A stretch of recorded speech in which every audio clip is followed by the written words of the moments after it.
ठीक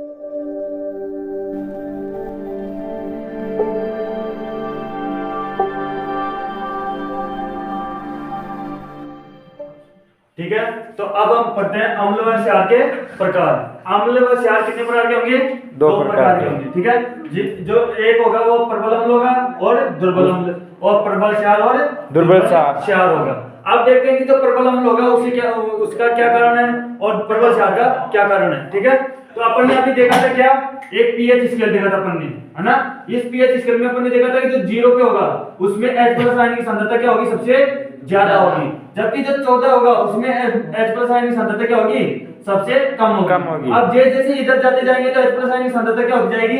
कम होती जाएगी। ठीक है, और कम होती जाएगी तो इसमें जो प्रबलता होगी, अम्ल की जो प्रबलता होगी वो क्या होती जाएगी? कम होती जाएगी। ठीक है, जैसे अपन देखेंगे जो 0 होगा या फिर 1 होगा या फिर 2 होगा, ये तो क्या होंगे? प्रबल अम्ल होंगे। क्या होंगे? प्रबल अम्ल। मतलब जिन पदार्थों का पीएच मान 0, 1 या 2 होगा उनका जो ये क्या होगा? अम्ल होगा। वो क्या होगा? प्रबल अम्ल होगा। जबकि जो लास्ट में होगा 12, 13 और 14, मतलब जिनका पीएच मान कितना होगा? 12, 13 या 14 होगा, वो क्या होंगे? प्रबल क्षार होंगे। ठीक है, ये तो हो गया प्रबल अम्ल और प्रबल क्षार। लेकिन जिनका पीएच मान 2 के बाद और 7 से पहले रहेगा, जैसे 3, 4, 5 या 6, तो ये क्या होंगे? हमारे दुर्बल अम्ल होंगे। क्या होंगे? दुर्बल अम्ल। जबकि 7 के बाद और 12 से पहले, जैसे 8, 9, 10, 11, ये क्या होंगे? हमारे दुर्बल क्षार होंगे। क्या होंगे? ये दुर्बल क्षार होंगे। ठीक है, ये हो गया अपना क्या? दुर्बल क्षार। अब देखते हैं कि जो अपने पास 0, 1, 2 होता है उनका वो पदार्थ कौन कौन से होते हैं। तो अपन ने देखा था क्या? HCl क्या होगा? इसका जो पीएच मान होता है वो कितना होता है? 1.2 होता है। तो ये क्या होगा? एक तरह का प्रबल अम्ल होगा। और HNO3 भी क्या होगा? प्रबल अम्ल होगा। और H2SO4 भी क्या होगा? प्रबल अम्ल होगा। अब देखते हैं कि जो प्रबल अम्ल है उनका कारण क्या है। ये पीएच मान तो अपन ने बता दिया, लेकिन इसका एक और मेन कारण होता है। जो प्रबल अम्ल होंगे वो अपने जलीय विलयन में, किसमें? अपने जलीय विलयन में,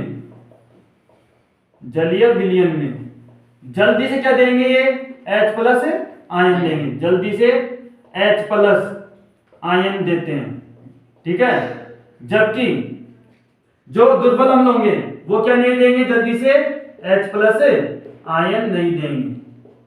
H+ आयन, जल्दी से H+ आयन नहीं देते हैं। ठीक है, और H+ आयन अगर जल्दी से नहीं देंगे तो उनको क्या कहेंगे? अपन दुर्बल अम्ल कहेंगे। जैसे HCOH, इसको क्या बोलते हैं अपन?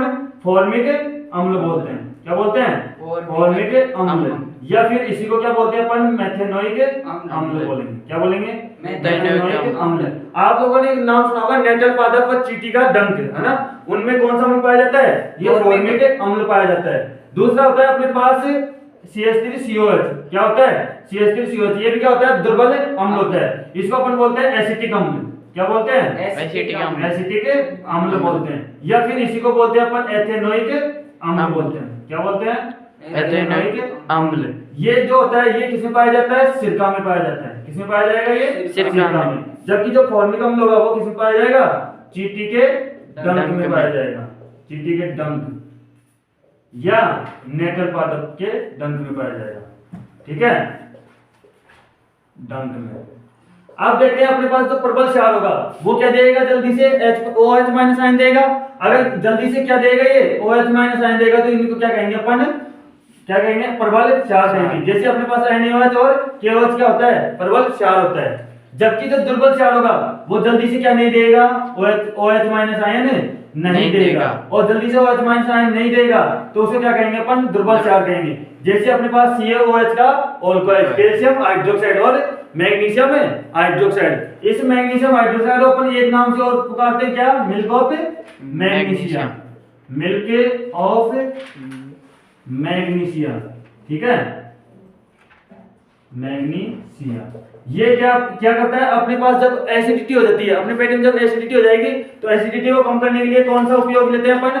MgOH का अल्कोहल। अपन जैसे इनो लेते हैं तो इनो में कौन सा पाया जाता है MgOH का अल्कोहल पाया जाता है, मिल्क ऑफ मैग्नीशियम पाया जाता है। ये क्या करता है जैसे एसिड के साथ क्रिया करेगा और एसिड के साथ क्रिया करेगा तो क्या कर देगा उसको न्यूट्रल कर देगा, और न्यूट्रल करेगा तो अपनी एसिडिटी क्या हो जाएगी खत्म हो जाएगी। ठीक है, अब इसके बाद देखते हैं जो अम्ल और क्षार होंगे उनके गुणधर्म कौन कौन से होते हैं, उनके अंतर कौन कौन से होते हैं, तो अपन देखते हैं। ठीक है, कर दी। ठीक है, अब देखते हैं अम्ल और क्षार में अंतर।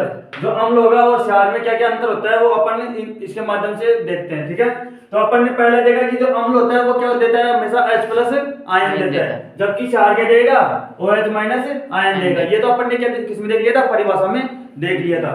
लेकिन अब देखेंगे क्या अम्ल क्या होंगे स्वाद में खट्टे होंगे, जबकि जो क्षार होंगे वो स्वाद में कैसे होंगे कड़वे या तीखे होंगे। ठीक है, जो अम्ल होंगे वो नीले लिटमस पत्र को, जो लिटमस पत्र होगा नीला उसको कौन से कलर में चेंज कर देगा, लाल में चेंज कर देगा, जबकि जो लाल लिटमस पत्र होगा उसको नीले में कौन चेंज करेगा, क्षार चेंज कर देगा। ठीक है, जो अगला आता है अपने पास जो अम्ल होगा वो इलेक्ट्रॉन ग्राही होगा, मतलब वो हमेशा इलेक्ट्रॉन ग्रहण करेगा। ठीक है, जबकि जो इलेक्ट्रॉन दाता होगा वो कौन होगा, क्षार होगा। ठीक है, अपने पास जो अगला आता है वो प्रोटॉन ग्राही होगा, मतलब ये जो अम्ल होगा प्रोटॉन दाता होगा, जबकि जो क्षार होगा वो प्रोटॉन क्या होगा, ग्राही होगा। क्या होगा ये प्रोटॉन ग्राही होगा। ठीक है, यहाँ पे जो अम्ल होगा प्रोटॉन दाता होगा, जबकि जो क्षार होगा वो क्या होगा, प्रोटॉन ग्राही होगा। ठीक है, जो अम्ल होगा वो ज्वलनशील पदार्थ होगा, मतलब जैसे आप लोगों ने कभी मूवी देखी हो तो आप लोगों ने देखा होगा कि जो लड़का लड़की होता है वो एक दूसरे से प्यार करते हैं। ठीक है, लेकिन जो एक दूसरे से प्यार करेंगे तो वो नॉर्मली चल जाता है, लेकिन जब लड़का लड़की से प्यार करता है, लड़की लड़के से प्यार नहीं करती है तो क्या करेगी, उसको ठुकराएगी, और ठुकराएगी तो लड़का क्या करता है गुस्से में आके उसके ऊपर एसिड फेंकता है। एसिड का मतलब वो क्या फेंकेगा, उसके ऊपर अम्ल फेंकेगा, और अम्ल फेंकेगा तो उसका चेहरा क्या हो जाएगा, झुलस जाएगा, जल जाएगा, है ना, मतलब वो एक तरह क्या होता है ज्वलनशील पदार्थ होता है, जबकि जो क्षार होता है वो ज्वलनशील पदार्थ नहीं होते। ठीक है, जबकि अब अगला आता है जो अम्ल होता है उसका पीएच मान कितना होगा, 0 से 6.9 होगा, जबकि क्षार होगा उसका पीएच मान कितना होगा, 7.1 से 14 होगा। ठीक है, जो अपने पास अम्ल होगा उसमें H+ आयन की सांद्रता क्या होगी, ज्यादा होगी, जबकि OH- आयन की सांद्रता क्या होगी, इसमें कम होगी। ठीक है, इसमें क्या होगा अपने पास जो क्षार होगा उसमें OH- आयन की सांद्रता क्या होगी, ज्यादा होगी, जबकि H+ आयन की सांद्रता क्या होगी, कम होगी। ठीक है, अब नेक्स्ट जो आता है वो अपने पास वेरी इंपॉर्टेंट आता है जो अम्ल होगा, क्योंकि ये वेरी इंपॉर्टेंट क्यों, क्योंकि अपन जब रासायनिक गुणधर्म पढ़ेंगे तो अम्ल में रासायनिक गुणधर्म पढ़ेंगे कि अम्ल की अभिक्रिया किससे कराएंगे, धात्विक कार्बोनेट से और धात्विक बाइकार्बोनेट से, जबकि क्षार धात्विक कार्बोनेट और धात्विक बाइकार्बोनेट के साथ क्रिया नहीं करेगा। जैसे अपन देखते हैं कि जो धात्विक कार्बोनेट होगा उसके साथ अभिक्रिया करेगा कौन, अम्ल, जबकि क्षार क्या नहीं करेगा, इसके साथ अभिक्रिया नहीं करेगा। ठीक है, जो धात्विक बाइकार्बोनेट होगा उसके साथ ही अभिक्रिया कौन करता है, अम्ल करता है, जबकि धात्विक बाइकार्बोनेट के साथ अभिक्रिया कौन नहीं करता है, क्षार नहीं करता। तो इस प्रकार अपन ने देख लिए 10 अंतर देख लिए। अब देखते हैं 11वां अंतर। ठीक है, देखना है 11वां अंतर बहुत इंपॉर्टेंट अंतर है। ठीक है, अब 11 से देखते हैं अपन। ठीक है, तो 11 जो अंतर होगा वो कार्बन की मात्रा के आधार पर होगा। ठीक है, जैसे जैसे कार्बन की मात्रा बढ़ती जाएगी तो अम्लीयता क्या होती जाएगी, घटती जाएगी, और कार्बन की मात्रा बढ़ती जाएगी तो अम्लीयता अगर घट रही है तो क्षारीयता क्या होती जाएगी, बढ़ती जाएगी। ठीक है, जैसे जैसे ऑक्सीजन की मात्रा बढ़ती जाएगी तो अम्लीयता क्या होगी, बढ़ेगी। ठीक है, और अम्लीयता अगर बढ़ेगी तो क्षारीयता क्या होगी, घटेगी। ठीक है, सिंपल सी बात है। जैसे अपन देखते हैं कि कार्बन डाइऑक्साइड CO2 क्या होता है, अम्लीय होता है, NO2 क्या होता है, अम्लीय होता है, SO2 क्या होता है, अम्लीय होता है। लेकिन जो कार्बन मोनोऑक्साइड होता है वो क्या होता है, उदासीन होता है, जबकि NO क्या होता है, उदासीन होता है। ठीक है, और SO भी क्या होगा, उदासीन होगा। ठीक है, अपन देखते हैं कि जो अपने पास होता है क्या, यहाँ पे एग्जांपल H2SO4, ये H2SO4 क्या होगा, अम्लीय होगा, और CH3COH भी क्या होगा, अम्लीय होगा, जबकि जो CaOH का अल्कोहल होगा, NaOH का NaOH होगा वो क्या होगा, हमेशा क्षारीय होगा। ठीक है, अगला देखते हैं जो पीएच होता है, मतलब जो अम्ल होगा उसका पीएच मान ज्ञात करने का सूत्र होता है पीएच बराबर माइनस का log H+ आयन। ठीक है, जबकि पीओएच ज्ञात करने का सूत्र क्या होता है, पीओएच बराबर माइनस log OH- आयन।